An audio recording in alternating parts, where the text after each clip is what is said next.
Travis Boak and Ken Hinkley embracing their last appearance for Port Adelaide. 22 disposals for Boakey. Not a bad effort to finish off 387-game career. Welcome to Friday Night Footy on Fox, brought to you by Ford Ranger Hybrid, electric for the real world. Jonathan Brown, Cameron Mooney. I'll tell you what was electric, the last 5 minutes of that game. Oh, yes. How's the hearing, boys? Mate, I'm telling you now, it's been a long, long time since I've heard a roar like that at the end of a game. That was electric, Dicko. It was amazing. 40,000 people tonight, but it sounded like 80,000, didn't it? And the fairy tale finish, wasn't it? It was an amazing effort, really. Port Adelaide against the odds. They were sensational from the get-go, weren't they? The pressure they brought was outstanding. And then from quarter time, they really lifted. And that game-saving tackle by Darcy Byrne-Jones, who had a great night. And then Farrell, who made a mistake about 5 minutes earlier, Moons, but then nails that tackle. How many holding the balls were there? Oh, 12 holding the ball. That is That'd be nearly a unbelievable. record, wouldn't it? So free kick count was a discrepancy, but their pressure was enormous. Some sore ribs out there tonight, Brad. Oh, rib rattlers. Look, Port Adelaide aren't going to play finals, but that was as good as a finals game at the end. The intensity was up. They were incredible. They played for this man. They played for their coach, and you can hear it just in the mics there. They're talking about, "I love you, brother." Everyone, "I love you, brother." A lot of love, just fantastic to hear that. I absolutely love it. Yeah. There's a lot of moons about that. I love you, mate. I love you. But you interviewed both of them after the game, Travis Boak and Ken Hinkley, and it's just an incredible career. You can't put it into words because 387 games, we've read his CV before. It takes about 5 minutes. What he's done for this footy club is enormous. Yeah, and especially too, at the time when Port were really struggling. You know, everyone laughs about the tarps over the stands out at Footy Park, but since they've come into the Adelaide Oval, it's coincided with Boak and Hinkley having a big part of that, and been to 4 prelim finals in Kenny's time, and Boakey's been amazing as well. To think he's averaged for 19 seasons 20 games per year. It's incredible resilience, and at the highest level as well. Look at those individual accolades as the players just come out from the meeting now. I'm sure there would have been some emotions in there. Let's have a look at the Host Plus CV of Travis Boak. It's very, very impressive. Connor, what a game. We just said then electric was the last few minutes in that one, but I think you guys rode the lightning the whole way through. You started hot. You never gave him an inch for the whole game. It was a complete effort, wasn't it? Yeah, it was really pleasing, to be honest. Like it almost felt a bit like finals atmosphere out there, really. Sounded like it. We had a fair bit to play for, clearly, with what was going on at the club, and to see the effort and to scrape over the line at the end there was, it was something we'll probably remember for a long time. How did you feel, Connor? You were fantastic tonight along with Zach. You had 70 touches between the two of you, but you led from the front. How did you feel leading up to the week? Because a big responsibility as the captain of the footy club. Yeah, I think you hit the nail on the head there.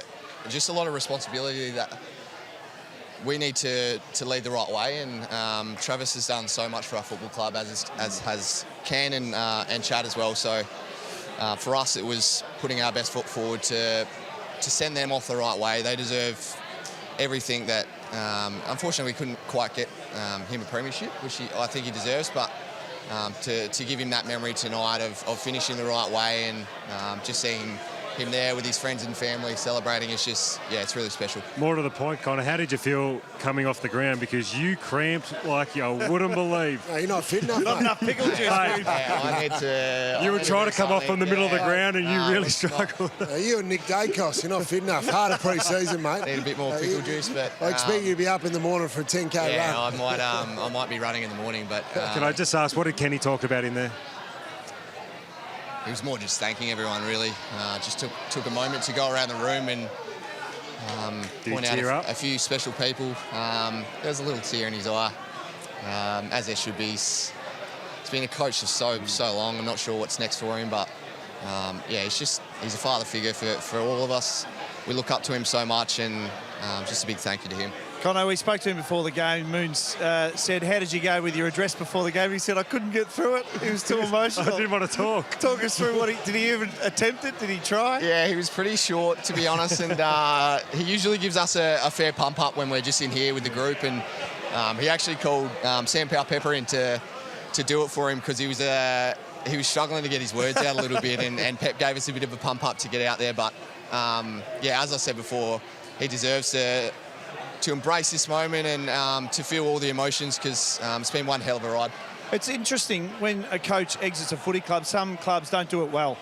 Port Adelaide have done this incredibly well, this handover, and the way you celebrate Ken tonight and Travis, I think it's a real tick for your footy club, and as skipper, that must make you very, very proud. Yeah, absolutely. I think our club does these things the right way and pays tribute to important people at our football club. History is really important to us, and and to see us go out there and perform the way we did for those guys is something I'm really proud of. What about before the game, Connor? We saw great pictures of in the rooms here and all the club greats down here, legends of the football club. You know, how incredible was that? Yeah, as I just said, like, history is a really important part of this football club, and a lot of those guys were involved in the premiership or have played a small part in Kenny's journey, and Travis's journey. So, it's really special to have them in the rooms, and we all have really great relationships with pretty much all of them. So that was a really special moment beforehand. Just ask you about Trav. So what's the lasting memory from Trav for you personally? He would have been a big influence on your career. I think the biggest thing for Travis is almost not his words or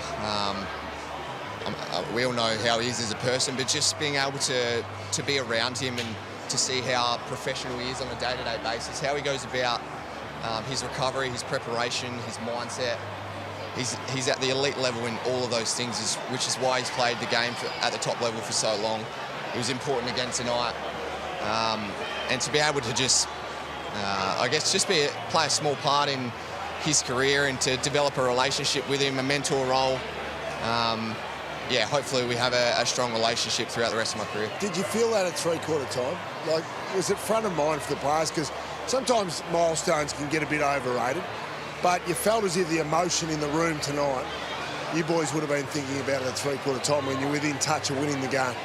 Definitely, and that was pretty much Kenny's address. There wasn't too much tactics or about how we were going to play the game in the last quarter. It was more about sending him off the right way, making sure we finished the right way for Ken. And just giving absolute effort and work rate, which is what he's done for so long. Yeah, we touched on pre-game, couldn't get the words out. What about at three-quarter time? That was his last ever address to you boys. Take us inside that huddle. Out of 10. No, it was pretty good. It was pretty good. He shifted a lot of the praise to Travis, as he always does. But, he's just a terrific coach, and he's done so much for our football club. Those two have... To bring our football club from where it was when they got here to where it is now is something that they'll be remembered for. What happens tonight, Connor? The next hour, the next couple of hours, what do you guys get up to? We've got all of our friends and family here, so we'll spend a moment with them, and then we'll probably come together as a group a bit later and just reminisce on the season. We didn't quite get where we wanted to go, but there's still some moments that we need to look back on and remember for sure. You need your autograph book. There's a few Port Adelaide legends. Yeah, I know. Big Darren Mead. He played on me in my first year and just bashed me. He used to bash me in the back of the ear. There he's been. He's doing that one, Brad. He's going like that. Mate, I've got cauliflower ears from me. There he is.